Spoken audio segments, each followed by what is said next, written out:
Europe Midi, Écoutez le monde changer. Alexandre Lemaire. Ce week-end était classé noir sur les routes. Vous êtes très nombreux à avoir rejoint votre destination de vacances. Dans l'ombre de ces réjouissances, les associations de protection des animaux font face à une vague massive d'abandon de chats et de chiens en particulier. Cet été, plus encore que les années précédentes, des refuges sont arrivés à saturation de leur capacité d'accueil. La SPA y voit très clairement un contre-coup de la pandémie de Covid et des confinements successifs. Pour en parler sur Europe 1, je reçois Jacques-Charles Fonbonne. Bonjour. Bonjour Monsieur le maire. Vous êtes le président de la SPA, la Société protectrice des animaux. Jacques-Charles Fonbonne, les abandons de chats et de chiens atteignent des records cet été. Est-ce qu'on est en face d'une situation inédite ? Oui, malheureusement, même si c'est un discours que vos auditeurs entendent tous les ans, on a deux phénomènes cette année. Le premier, c'est que d'habitude, on est vraiment à saturation à cette période de l'année, c'est-à-dire après le week-end de chassé-croisé de juillet et août. Cette année, on a été à saturation pratiquement début juin, comme si les abandons s'étaient un petit peu précipités après le confinement. Et puis, on a une petite augmentation de 7%, mais c'est vrai que 5, 6, 7% tous les ans, ça finit par faire beaucoup. On a surtout, et c'est sans doute l'effet du confinement, une explosion du nombre des chats. C'est presque 24-25%. On pense que ça vient de l'absence de stérilisation des 2 printemps précédents. Vous savez, c'est un chiffre que je cite souvent, mais on dit qu'un couple de chats en 4 ans peut avoir jusqu'à 20 000 descendants. Comme les associations, les communes n'ont pas pu sortir pour faire les stérilisations des chats libres, ça explique certainement cette augmentation. Alors il y a deux autres choses qu'il faut dire également, c'est que l'on a une explosion du nombre des petits animaux, ce que l'on appelle les NAC, vous savez, les nouveaux animaux de compagnie. Oui. Voilà, c'est principalement des lapins. Et là, très clairement, ce sont des animaux que l'on achète, qu'on achète dans les animaleries. D'où notre combat contre la vente des animaux dans les animaleries, parce que les gens ont pris ça comme des jouets, très clairement. Et puis à la fin du confinement, ils nous les ont abandonnés ou ils nous les ont apportés. Oui, ça incite vraiment à l'achat compulsif, en fait, voilà. L'achat impulsif. C'est l'achat compulsif comme un jouet, alors qu'on prône l'adoption responsable, on prône la réflexion préalable à la prise d'un animal chez un éleveur ou dans un refuge. Très clairement, c'est pour nous une des conséquences tout à fait directes de l'enfermement, du confinement. Oui, les responsables de refuges de la SPA font tous le même constat, je crois. On récupère, disent-ils, les animaux, vous le disiez, adoptés pendant le confinement. Est-ce que ça veut dire que trop de foyers ont adopté sans réfléchir, sans se poser les bonnes questions sur l'engagement que ça implique d'avoir un animal à la maison, surtout à l'approche de la période des vacances ? Oui, très clairement. Nous, dans nos refuges, lorsque nous recevons des gens qui veulent prendre un animal, nous leur demandons, même si c'est au départ une démarche extrêmement positive, on leur demande de venir avec l'ensemble de la famille, on leur demande de s'interroger sur leurs revenus, sur la possibilité qu'ils auront de nourrir, de faire soigner l'animal, sur la configuration de leur maison, leur appartement, parce que c'est tout bêtement une question de place, de nuisance. Si vous avez un chien qui aboie toute la journée dans un petit appartement, ça va être un critère facilitateur de l'abandon, choses qui ne se font pas lorsque vous achetez un animal dans un magasin, non pas chez un éleveur. Les éleveurs sont généralement des gens sérieux et qui ne vont vous donner l'animal qu'après vous avoir interrogé. Et puis évidemment, si vous l'achetez sur Internet, ce qui là est le bout du bout de la maltraitance animale, évidemment, comme vous l'imaginez. Bien sûr.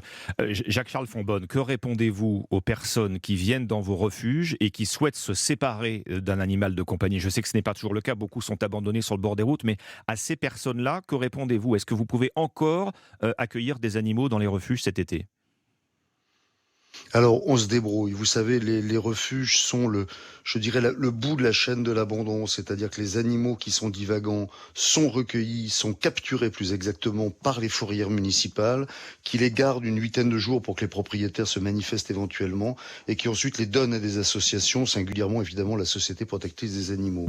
On se débrouille toujours. Jusqu'à présent, on n'a jamais refusé des animaux parce que nous refusons l'euthanasie, mais vous comprenez bien que les fourrières qui sont des organismes municipaux vont euthanasier les animaux s'ils ne peuvent pas les placer dans des familles ou dans des associations.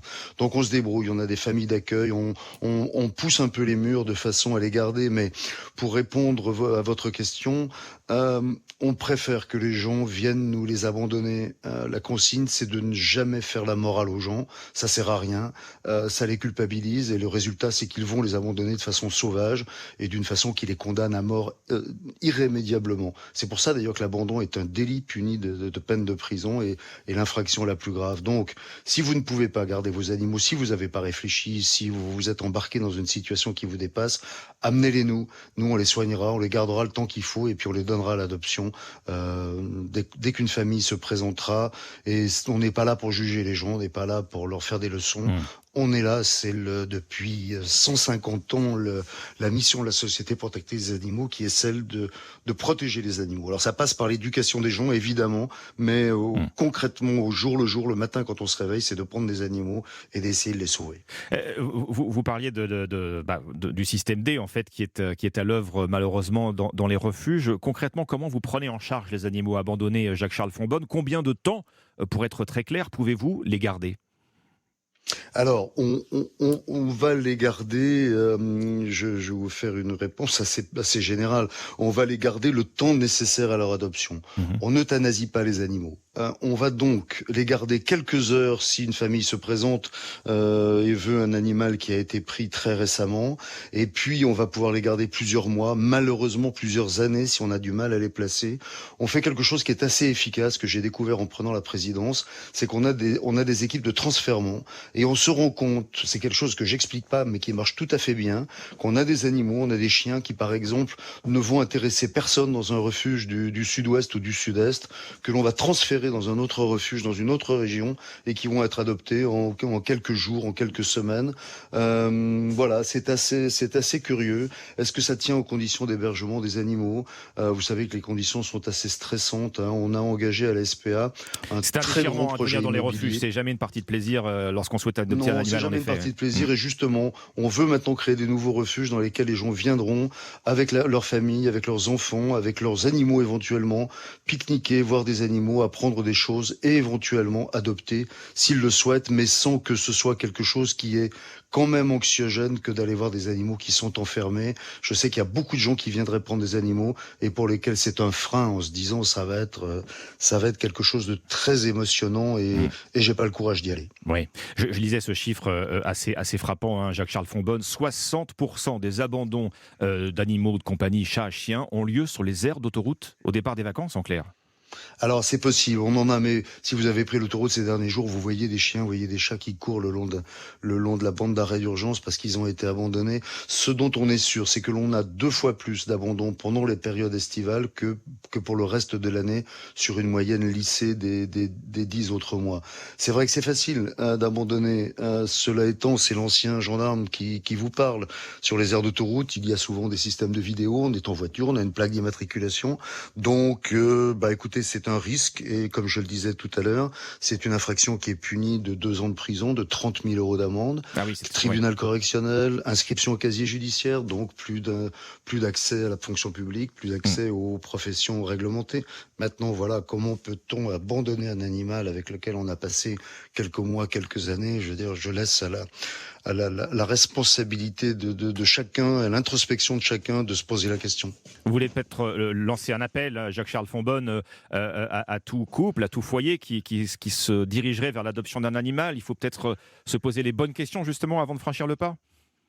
Oui. Alors déjà, si on est au bord de l'abandon, se poser les bonnes questions, trouver une famille, trouver un voisin, consacrer un peu d'argent pour une pension, changer éventuellement de camping ou d'hôtel dans lequel on avait prévu d'aller et qui ne peut pas recevoir les animaux. Et puis, surtout, parce que là c'est très en amont mais c'est très efficace, se poser la question. Dans nos refuges, les gens vont guider les familles sur leur choix, vont leur donner de l'animal qui va le mieux correspondre à leur envie et qui va le mieux correspondre aux besoins de l'animal. Généralement, généralement, les gens nous écoutent toujours, ça se passe bien. Et voilà, qu'est-ce que je vais faire dans plusieurs mois, où je vais habiter dans plusieurs années, sans évidemment se projeter sur des décennies. Mais les vacances prochaines, l'argent dont je vais disposer, l'agrandissement de la famille, le nombre de pièces dans mon appartement, la possibilité que j'ai de sortir mon chien, de m'occuper de mon chat plusieurs heures par jour. Un chien, ça a besoin d'environ 5 heures d'interactivité par jour. Jouer avec une balle, mordiller quelque chose, jouer avec son maître. Ça veut dire qu'il faut être là, parce que sinon l'animal va s'angoisser.